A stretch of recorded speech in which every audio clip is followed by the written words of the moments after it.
kin zinga pathian ko ran hoten hun thadeu mai kanan dei le theya alop ile maya kan thu pui tu lai thilom zia ti chuwa yan thu pui than de ule tu kin chu kan vua tu lai khovelina azon hlimna chung chang ngai to howa kan thangani hei tu laya ke mani ang ve te poina kanan buai pui ber mai chu mi hlim lo hi ni mi buai mi lungai har sat anei te buai pui hi kan rong bol na poi mo tak pakhat zinga mi ani hlim na kan zon na lama hian mi tam tak chu kan buai khovel hian hlim na zon me la hian buai kan tam em moya chu engtin nge kan chin felang a chin fel na omem ti hi kan ngai tu ho tu zinga mi ani don ni tu lai kan buai na hi thumat han dei ngal zui mai tai langin ain ang lo khop moya kan buai na hi chen lo kan buai pui po ain khao khop moya tu lai ya thalai ho buai na then khat chu kat choi tui le to lu tu ka wait ka gina ti riwat ko hi buai na ting alo ni de to moya tin ni zana min kol lo ti riwat ko hi a buai na tham alo ni chu ti lai chuan ngai ven du lu tu kho an buai boka bial zai pol in oma mania bial zai pol pakatina bial lu thena a then chang te ka alo buai na khalo tling ve khop moya chu ta bial zai pol mi pakatina bial lu a then chan chu in report reng hingaya khongai om location min silro ti reng mai ne pathian ain ka bet nem zo ka pathian ain ka in report nem zo ka pe to lo ni tia tiang deu chon buai na sang kha oma pathian aya biak tam zok ngai khopa loin la strict lu tuk te po kha om thaya tin zan lai mei zia zuk tur nei lo ruat pui mi in kai thona tham hi lo ni reng maya buai na sang hi alo tam khop maya tin tu lai be chu ai zo la be chuan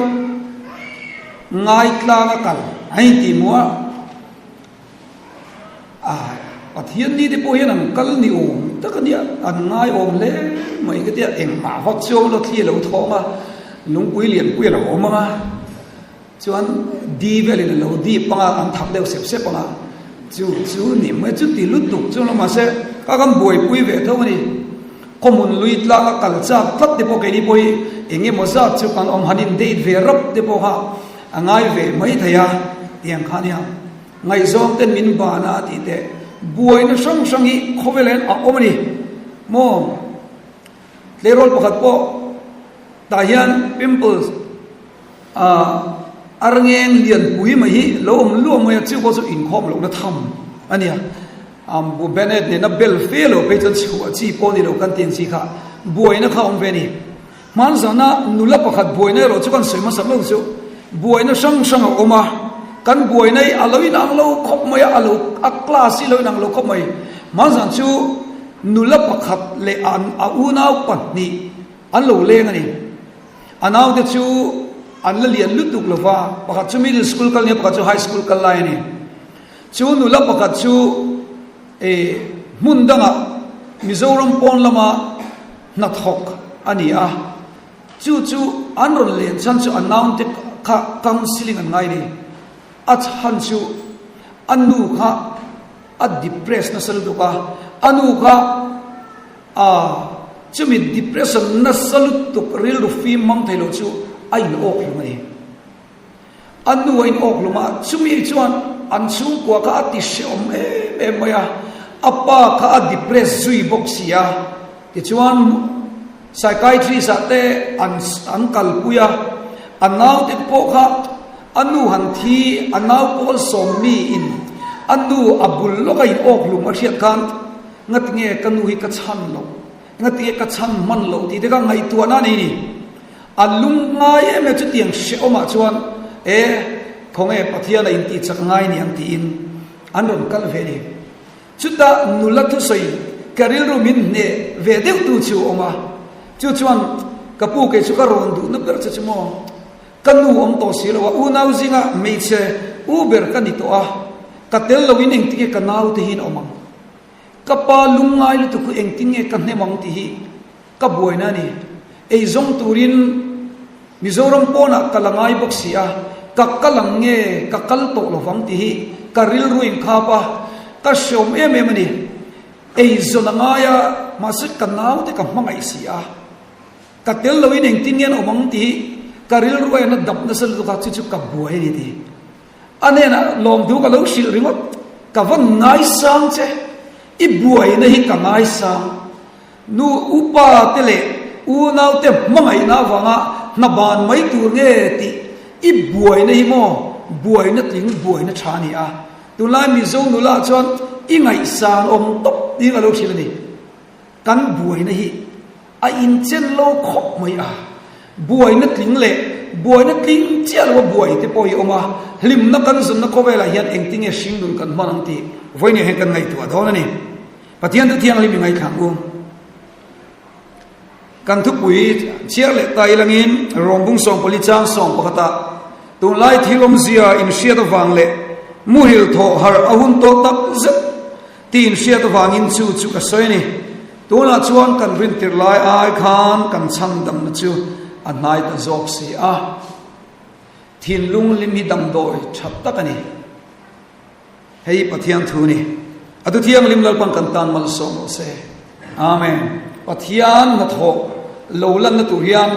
ika tang yen amen ti te hallelujah te chuak tam ro se chu chu ne tu ani mo poi mo khom mai le voi ne hian lim na chung chang kan sei do na khovelina kan zon per mai chu lim nuam lungoi na ni chu da chuan lim na khoya nge oma engke kan limang ti kan ngai tu ho do na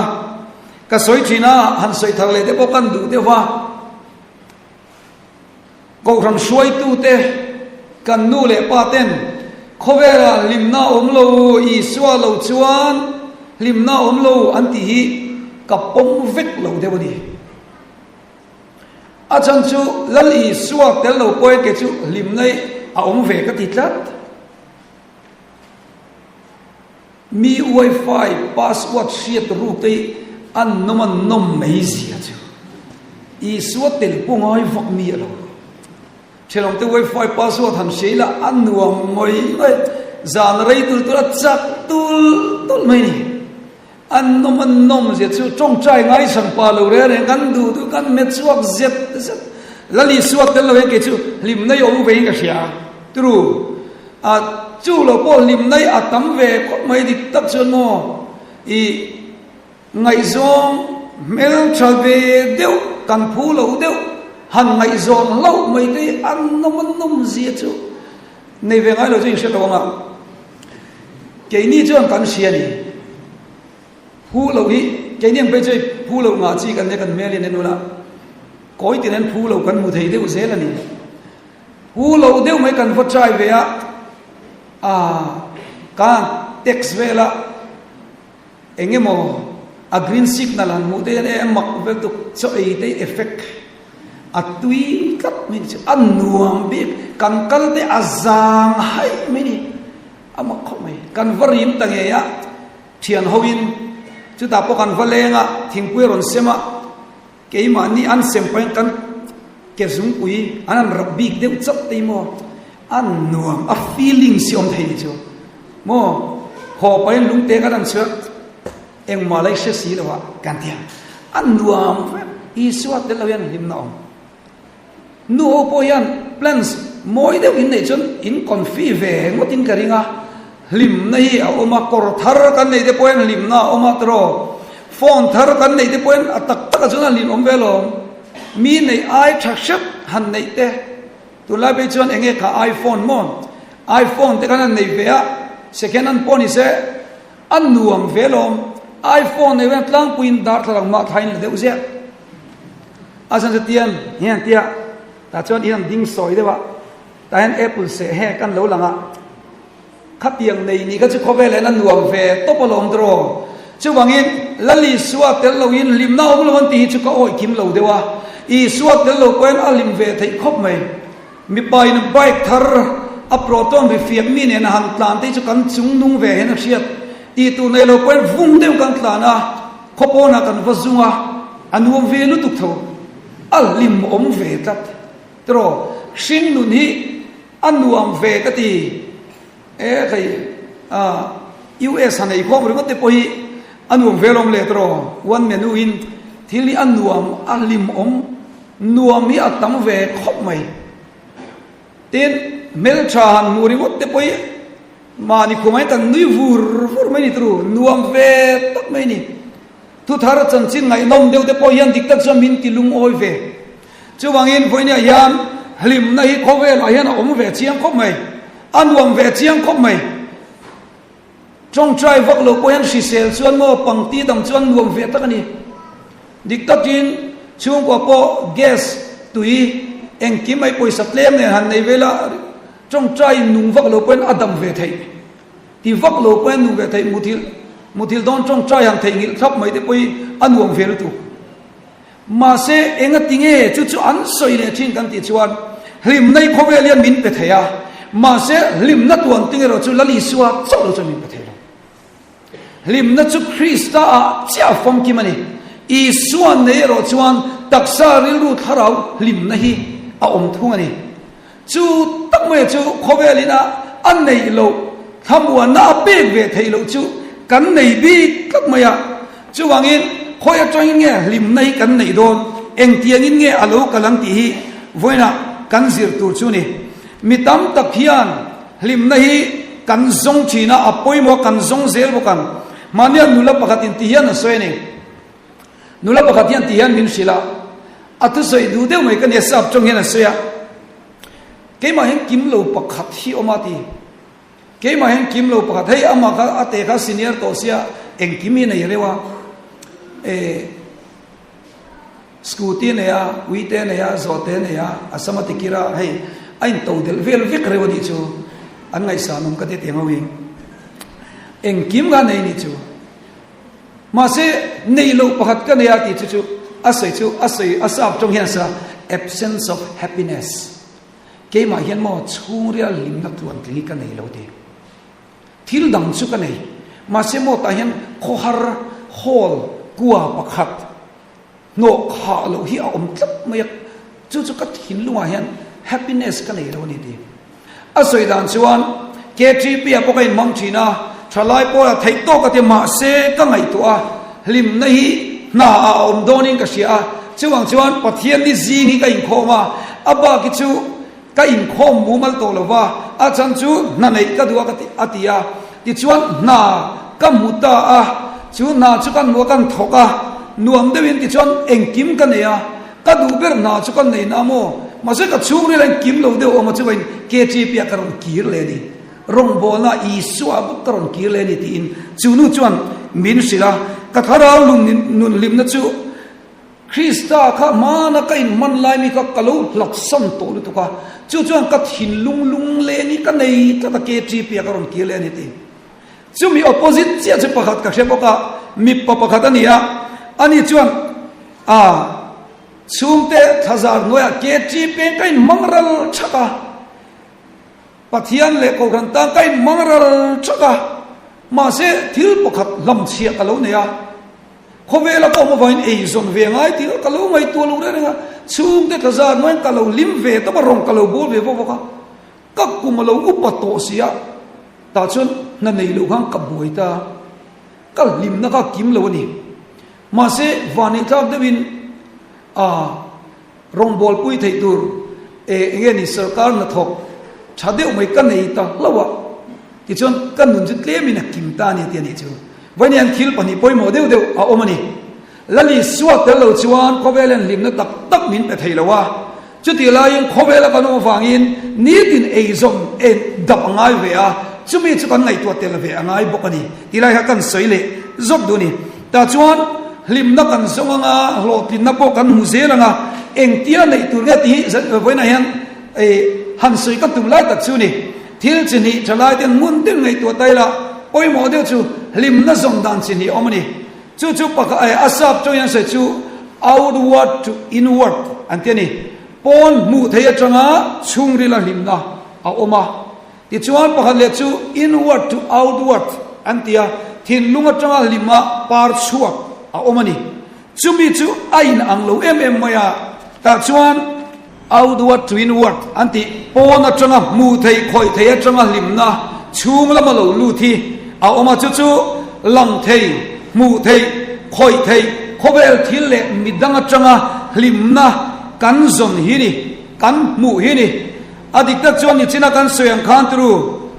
nula hoin foxtel discount kanan changa man deu kanan mu chuan anuam ve khop mai a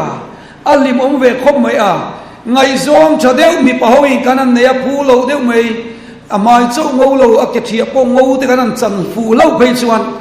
atula chu mai chau ngau hi kan thane ma ngau kim kanan chan deu phei chu chanan nuam hi kan tia tru chu chuan hlimna min pe a tin thom no thar kan nei te hian hlimna min pe a chungri la khan alo lu tani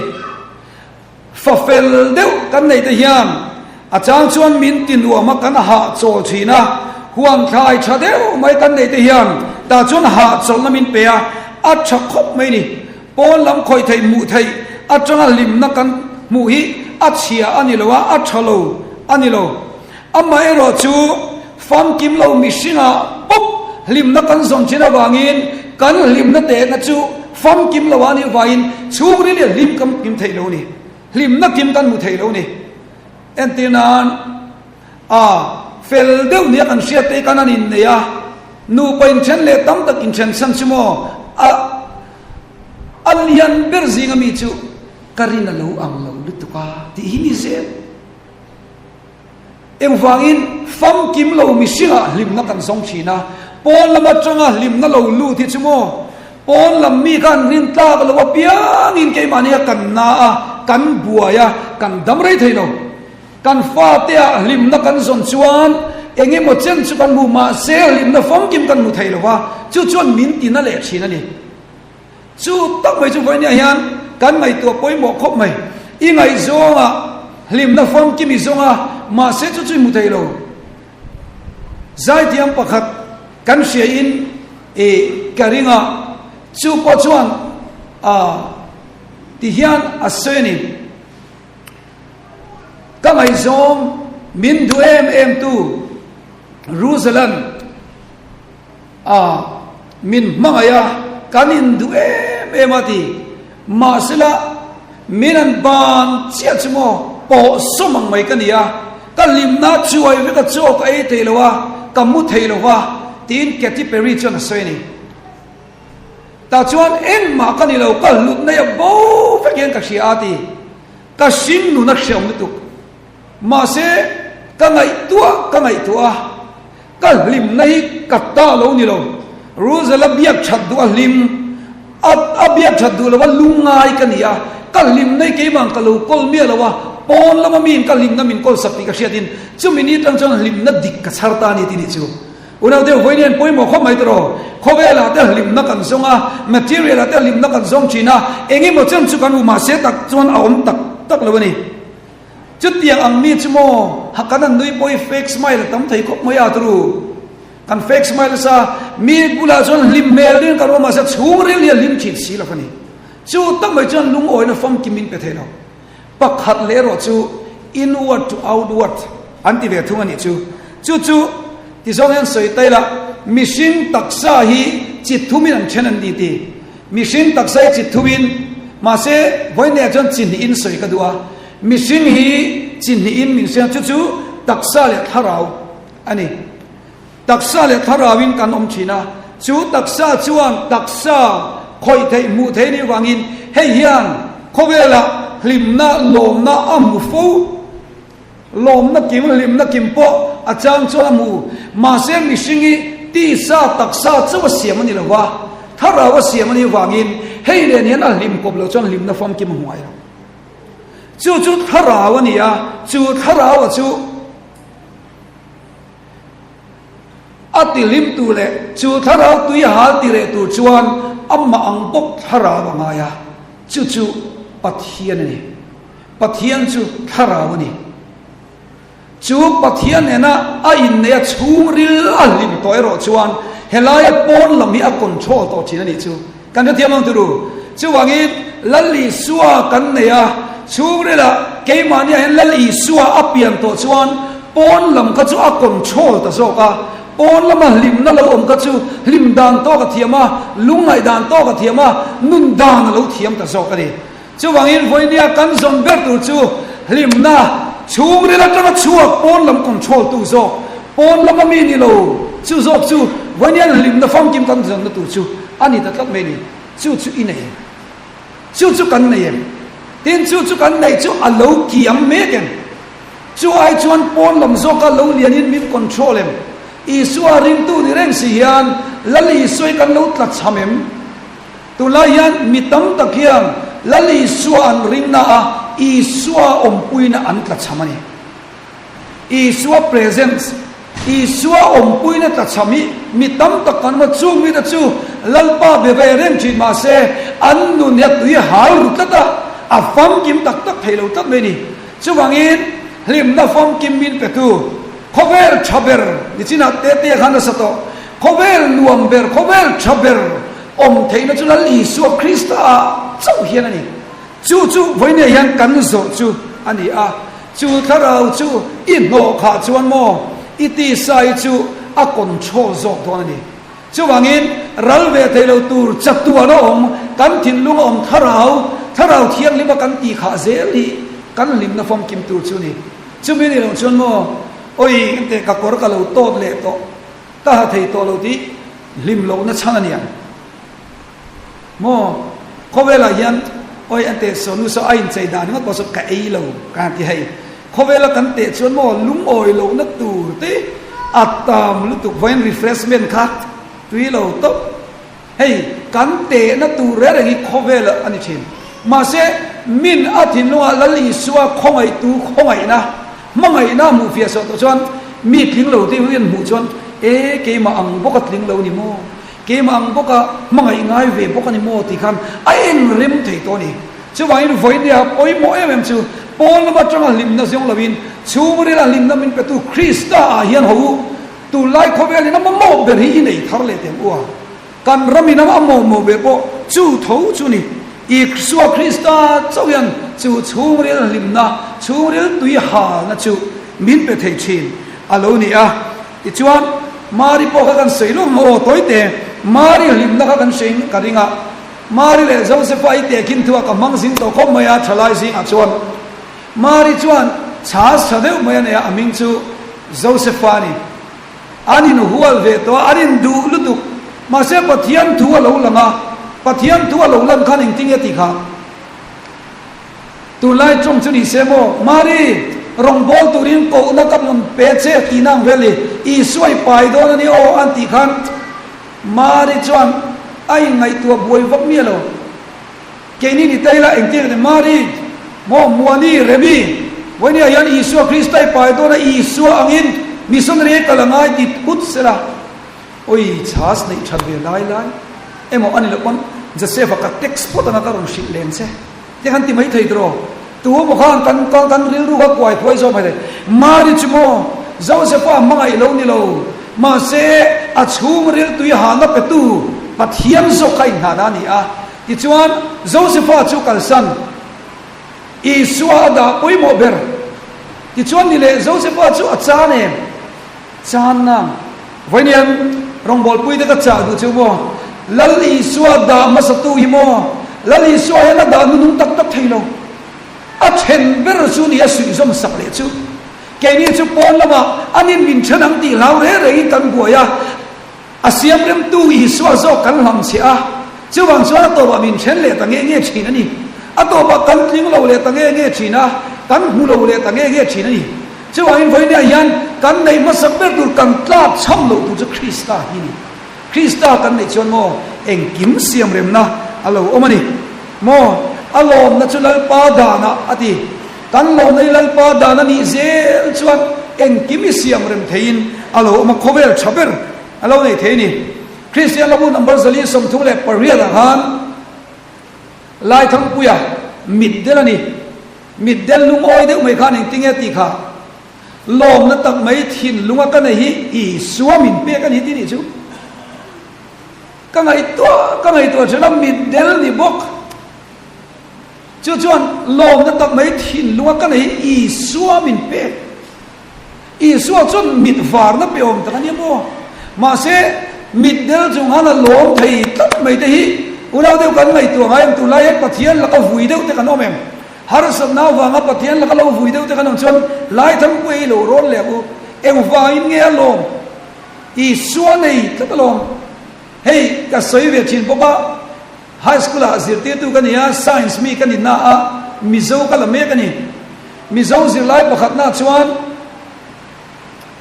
la pu patte khuak an zir ni chu da chuan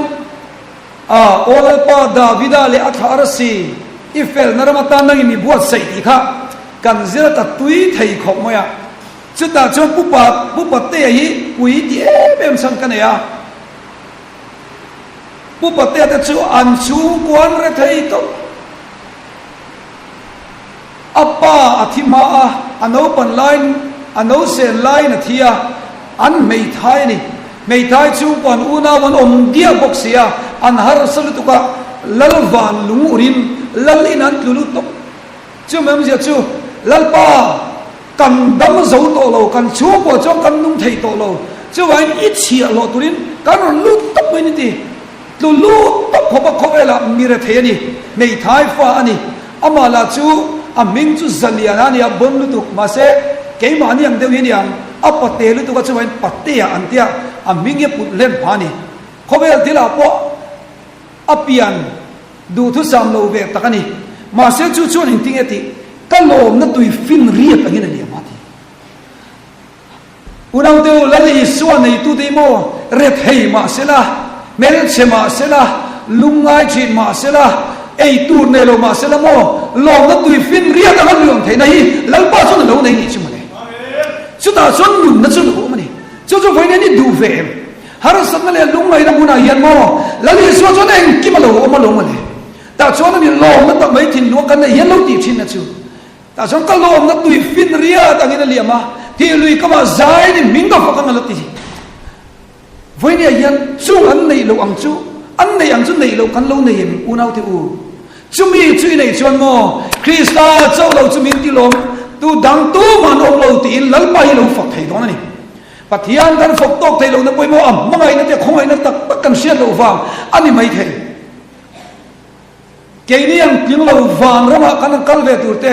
miswa kan reng chung pa ama zokin fela in ruwa ga u min tia a khongai na ti sen zara nang le ke mi thiang le min puang mai ti ngai tu chang hian mo i lo ve thi nang tro a lungoi thap chi na ni chu tak mai chu voi ne hen apoi mo in kasia al kan lom na chu lal pa da na ani chuan lom na turi lo tam lu tu ka hlim na turi lo tam lu tu ka ni lal pa mi te chumo an nei chinan lung oya an nei lo kha lal pam o lo na lo pele mo ya mo ta chuan eng kim siam rem nei krista mani chuan voi ne hen lali suai kan zuar ni tu lai ko ve ni na mo ber chu hlim na kim kan hu na tu chu lali su krista hi ni chu cho poi mo le in ka sia yan soi chin voi ne point te kin toi te an soi ka dua tu pa ka han soi lok ka du ni mun de lo ngai ka ula kan thei ngil pon poi lo ngai tai la kan sia nen thi chuan ti hian an soi ni mi a chuan a thil ti sual at ti non le thina mi pa ngai chuan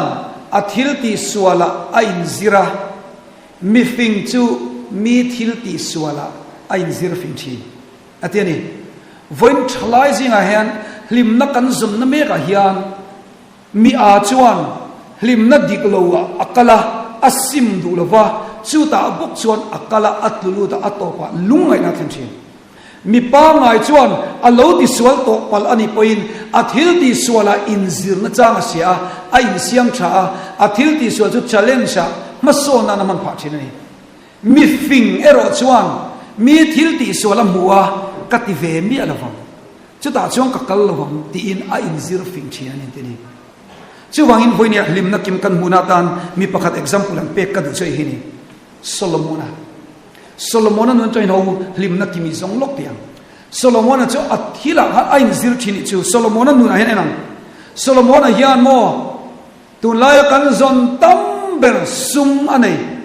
a ho sak na en tur point ram sang in rong kala chu ai aron mutu ten ral khata tanga kan siat ai ni ro pui zo anti chu tiang ko pa sum nga chu ni nu pui la chu anei nual metru athi ko bang reng ka di ke ni engzang e kan nei pakhat ma tro thiên chu pakhat ma te ni ani chin to del ko mai nu pui zasari le substitute zathum ala dei dia mai kha substitute po kha ala nga check khop mai tro chu ti za chu anei ya tin in ti lim na tur picnic spot kan ti huan eng kim i nei cha tro ke mani ang in pon lama lim na zong vele sa tu lai mi zo lim na zong chumo out of it dine out work out of it mati mo lim kan tu mian kan in chu chua san khir mai kan tum ti de ka ri ro ma ni chu pon lama yan lim na kan zong na san tu ka in chu ma yan lim ve thei om thau sia ani po yan pon lama lang thei mu thei ti sa cha mai chu mu thei an nei ki mani ente experience nga alu tu ka nu pui za sari le experience na i chalu tu ka mo tu fing te yan mei che sualom da na zia chu mai ni chu Solomon i lo en ma la bung sam thum pakhat na kan mei che tha aron zia chu mei che mo tha de ni tum chuan tu fing te bung sam thum pakhat na ka lo chia ro mo sual de ni tum chuan a ma zong kai lo chia do nya ta han om nu alam anu pui te za sari a chuan mi je sang an lo tam ve ni ka ringa experience nga ni chu Solomon ma se mo anun khai khom na chu ti hian Satan ni chu heng zong khai khom nei ngai ka tiang lalpa chi la athu pe ke phong ro chu mi zong ti tu chu lo ni mai lim na phong kim mu na chu mo mu theya ni lovin mu theu lalpa athin lunga kanin to na zo khiam chu lim na phong kim om na ni ti min sil ni china han kan sei tro mi a ini chuan Solomon thu soi i oil vonga nangma bokini i dayanga i vadayanga ta chon itinon le thina mi pa nga ini chuan i lo ti sual to ni point hen in zir na chang she in lim na fam kini zo ang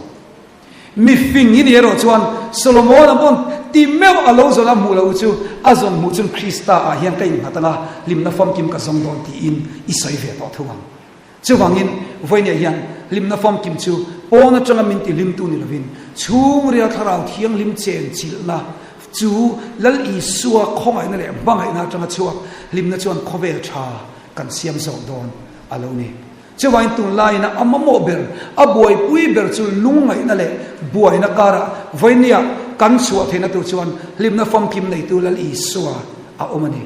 lungai na le mang ana po alo thaberaniam re thei te ponan limpui e mai a ato bera chuan ni zana nula pakhat ne na kan biak na lo share lok se ka ni kan bia tu pastor pon sia a in khom ban khan na tingai biak le si lo te min on tia ka thian pan mi ron hawa chitan nula pakhat phaya dam do ina mek chung cha ne kai biak toi te han share se ka du a arem ti boka man a ming chu ka sai la banga chu nula chu kum sum hele paruk mi ni mase har samalian takania abeng dar abeng lamna wangin abeng dar ang zaya ta chon ti sual pala om nge ni heng lai bu zong hi achhiani chuang chon amu hi tian pot soi vek to nula kum som nu paruk mi chu awang lai theng ve don me ka hen chong po chong chalo a chong po ngun ta ga ve thak lo chuan siat har khopani chu ni zana katum dan tak chuan chút tiền anga har sam nei nimina khan doctor ten an se chu ilano pangse kan zai theilo i puitin photanga ya i ikumatam photanga ya chu ta poson a thei don le don lo tam shelo tin an ni na tak anat nan lo shila adaw ne me mani taril ru chuan e counseling ma boni chu chong try sakila katia ma se kananin kom chu ka hlok ni zo ni chu ta ku minu sim them khat chu kanai hei an rei ve to khop maya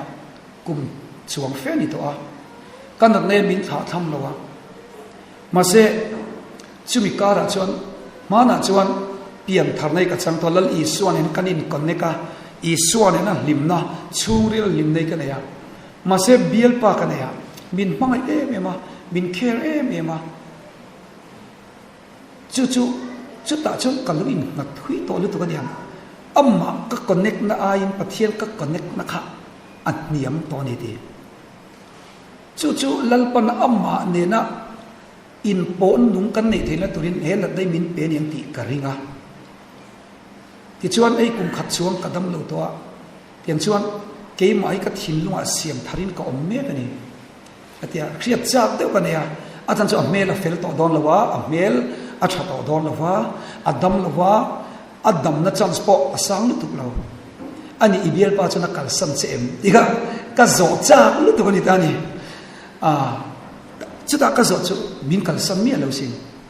min la khere nga min la ngai tu are nga tu na po yan an na chau thei chuan min rom om pu ya tu ma lom thu lo sil ro lom thu lo sil ro pathian du ber tu hi mo min an kal sam thei lo che a chan chu I mela du om to lawang ma se I churil du om na kham hu niang chu wangin a then lo che lom thu lo sei ro